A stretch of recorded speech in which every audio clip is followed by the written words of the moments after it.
vẫn nhuận u như sẽ nói hồn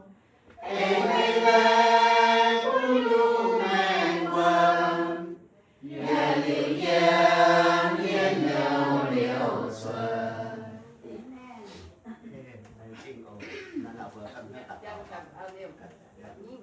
dạ trên nhà vừa nó vừa cả cái tạc cầu Quá anh đã thành công đó, ba mũi như tổ. Về cho bà Trên cái cái cái phố.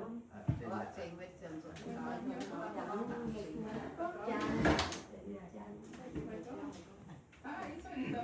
dạ đúng không treo là để tạc cầu có đầu Đi vào thì nào mà thì tạo như cha nên nó đi mà thì nó là nó thì nó ngàn còn là cái chuyện mà tập mắt thì muốn ta chủ yếu tổ hay tháo chuyệnให้จากองค์บริคุณก็เลยนะให้ไป cái hàng nào vừa chưa vừa tạc cầu nào là vừa xuống nhà tạc cầu rồi cái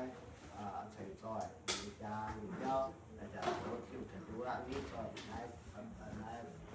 đâu thì giờ rất là thầy chưa cầu cháu cầu gì Quá mà nó nhiệt lắm chứ là nhiệt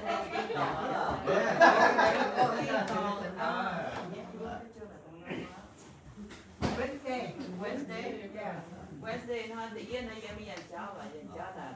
vào cùng chị phải chị chú mình thảo nó toàn